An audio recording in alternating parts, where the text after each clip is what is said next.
बलूचिस्तान के झंडे के ऊपर भारत सरकार ने क्या फैसला किया है? पाकिस्तान के बाद अब आईएमएफ ने बांग्लादेश के लिए क्या घोषणा कर दी है? उसके बाद यूनाइटेड नेशन सिक्योरिटी काउंसिल में आज भारत का कौन सा टेस्ट होने वाला है? साथ ही में टर्की के ऊपर क्या एक्शन लिया गया है? इसके साथ और भी कई सारी इंपॉर्टेंट अपडेट्स निकल कर आ रही हैं, जो आपको मेन स्ट्रीम के मीडिया चैनल्स के ऊपर देखने को नहीं मिलेंगी। इसलिए इस वीडियो को एंड तक जरूर देखिएगा। सबसे पहली न्यूज निकल कर आ रही है भारत पाकिस्तान को लेकर।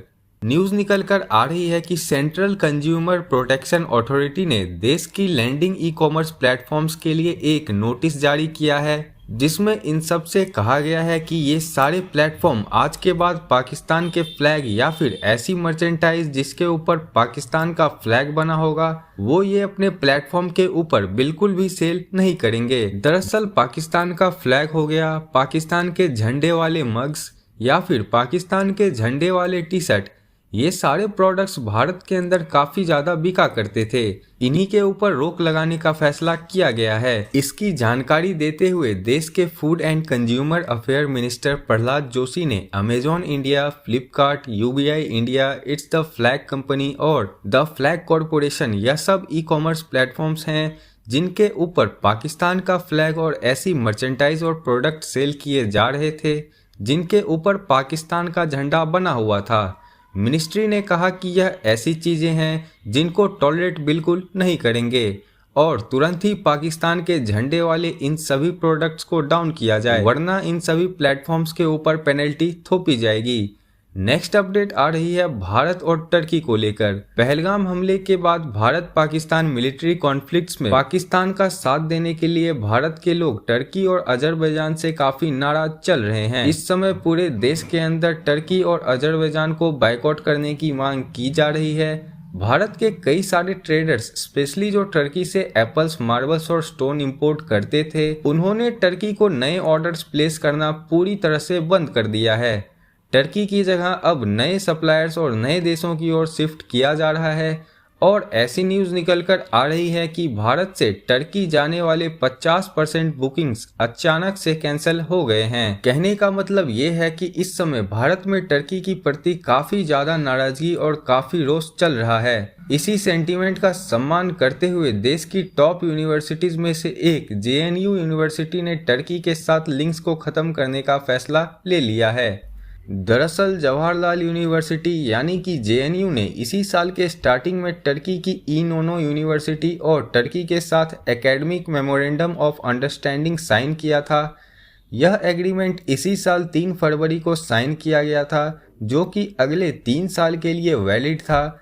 इसमें क्रॉस कल्चरल रिसर्च और स्टूडेंट एक्सचेंज प्रोग्राम शामिल थे। लेकिन अब पिछले दिनों जेएनयू ने अनाउंस किया है कि नेशनल सिक्योरिटी को देखते हुए जेएनयू ने यह फैसला किया है कि हमने जो टर्की की इनोनो यूनिवर्सिटी के साथ एक एग्रीमेंट साइन किया था, उसको हम अगले नोटिस तक पूरी तरह से सस्पेंड करते हैं। हमारे लिए नेशन फर्स्ट है, यानी कि देश पहले है। नेक्स्ट अपडेट आ रही है आईएमएफ और बांग्लादेश को लेकर। आईएमएफ और बांग्लादेश के बीच फाइनेंशियल रिफॉर्म्स को लेकर जो नेगोशिएशंस चल रही थी, वो अब सक्सेसफुल हो गए हैं, जिसके बाद अब आईएमएफ ने बांग्लादेश को $1.3 बिलियन की ह्यूज फाइनेंशियल हेड देने का फैसला किया है। यह $1.3 बिलियन अगले महीने जून में रिलीज किए जाएंगे और आईएमएफ का कहना है कि बांग्लादेश को एक्सचेंज रेट पॉलिसी में जो रिफॉर्म्स करने के लिए रेफरेंडम्स दी गई थी, उसके लिए बांग्लादेश की सरकार मान गई है। इसी के चलते यह एड रिलीज की जा रही है। इसके साथ ही बांग्लादेश ने माइक्रो इकोनॉमिक स्टेबिलिटी को इम्प्रूव करने के लिए 762 मिलियन और मांग लिया है, जिसको लेकर आईएमएफ जल्द ही कोई डिसीजन ले सकते हैं। पहले पाकिस्तान और अब बांग्लादेश। अब सोचने वाली बात यह है कि शेख हसीना के समय आईएमएफ को बांग्लादेश की कोई चिंता नहीं थी। प्रोफेसर मोहम्मद यूनुस ने जैसे ही अमेरिका की सेना को अपने यहाँ पर कॉक्स बाजार के पास मिलिट्री ऑपरेशंस करने के लिए बेस बनाने की परमिशन दे दी, उसी के बाद से आईएमएफ, वर्ल्ड बैंक सबको अचानक से बांग्लादेश की चिंता होने लगी है। अमेरिका कॉक्स बाजार में अपना बेस बनाकर यहाँ से म्यांमार की अराकन आर्मी को सपोर्ट देने वाला है, ताकि अराकन आर्मी म्यांमार आर्मी को हराए और म्यांमार में एक डेमोक्रेटिक गवर्नमेंट सिस्टम आ जाए।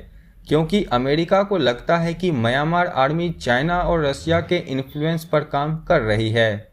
जैसे ही बांग्लादेश ने अमेरिका को एंट्री दी, उसके बाद से ही बांग्लादेश के ऊपर IMF, वर्ल्ड बैंक सभी मेहरबान हो गए हैं। यह दिखता है कि कैसे आज की डेट में IMF, वर्ल्ड बैंक और इस तरह के जो फाइनेंशियल इंस्टीट्यूशंस हैं, इनका इस्तेमाल यह बड़े बड़े देश अपने पॉलिटिकल गेन्स के लिए कर रहे हैं। नेक्स्ट अपडेट आ रही है भारत और यूनाइटेड नेशन सिक्योरिटी काउंसिल को लेकर। और अब यहाँ पर पता चलेगा कि चाइना आतंकवाद को रोकने के लिए क्या पोजीशन लेता है। क्या चाइना भारत के रेजोल्यूशन और प्रपोजल को ब्लॉक करता है या फिर नहीं, या फिर भारत सक्सेसफुल होता है। न्यूज निकलकर आ रही है कि भारत सरकार ने पहलगाम हमले के दोषी TRF आतंकी संगठन के खिलाफ कई सारे एविडेंस और सबूत इकट्ठे कर लिए हैं एंड आज ये सारे एविडेंस भारत की तरफ से यूनाइटेड नेशन सिक्योरिटी काउंसिल की सेशन कमेटी के सामने पेश किए जाएंगे। भारत सरकार यह मांग कर रही है कि TRF यानी कि द रेजिस्टेंस फ्रंट, यह पाकिस्तान बेस्ड आतंकी संगठन लश्कर-ए-तैयबा की ऑफशूट है। पाकिस्तान बेस्ड आतंकी संगठनों के साथ इसका लिंक्स है, इसलिए इसको भी एक टेररिस्ट ऑर्गेनाइजेशन डेजिग्नेट किया जाए। इसके साथ ही भारत अपने डोजियर में पाकिस्तान बेस्ड लश्कर-ए-तैयबा के खिलाफ भी कई सारे सबूत पेश करने वाला है एंड इसके मेंबर्स के खिलाफ ट्रेवल बैन और अकाउंट फ्रीज करने की मांग करेगा। अब इंटरेस्टिंग बात यह है कि भारत इससे पहले अभी तक 2 बार TRF यानी द रेजिस्टेंस फ्रंट को टेररिस्ट ऑर्गेनाइजेशन डेजिग्नेट करवाने की कोशिश कर चुका है। पहले भी भारत ने कंक्रीट एविडेंस दिए थे, लेकिन उस समय चाइना ने पाकिस्तान को बैक करने के लिए भारत के प्रपोजल को ब्लॉक कर दिया था और यह भारत का तीसरा अटेम्प्ट है TRF को आतंकी संगठन डेजिग्नेट करवाने का। इस समय पहलगाम हमले के चलते इंटरनेशनल सेंटिमेंट्स भारत के पक्ष में भी है और हमें TRF और पाकिस्तान के खिलाफ कुछ कंक्रीट एविडेंस भी मिले हैं। इसलिए देखना इंटरेस्टिंग होगा कि चाइना इस बार क्या करता है। क्या पहलगाम हमले के कंक्रीट एविडेंस के बावजूद चाइना फिर से भारत के प्रपोजल को ब्लॉक करेगा या फिर नहीं, हम इसको भी कवर करेंगे। साथ ही रिपोर्ट्स आ रही हैं कि भारत की टीम UN हेडक्वार्टर्स पहुंच गई है और सभी परमानेंट और नॉन परमानेंट कंट्रीज को रीच आउट करने की कोशिश की जा रही है, क्योंकि सेशन कमेटी में सभी 15 देश मेंबर्स होते हैं। चाइना के साथ मसला यह है कि इससे पहले भी चाइना ने जैसे मोहम्मद, लश्कर-ए-तैयबा, मौलाना मसूद अजहर, अब्दुल रहमान, इन सबको इंटरनेशनल टेररिस्ट घोषित करने के ऊपर काफी समय तक पहले ब्लॉक लगाया था, लेकिन फिर बाद में भारत के एविडेंस पेश करने के बाद चाइना ने अपना होल्ड वापस ले लिया था और ब्लॉक हटा दिया था। इसलिए यह देखना इंटरेस्टिंग होगा कि चाइना इस बार क्या पोजीशन लेता है। क्या पहलगाम हमले के बाद भी चाइना TRF को बचाता है या फिर नहीं, यह देखना होगा।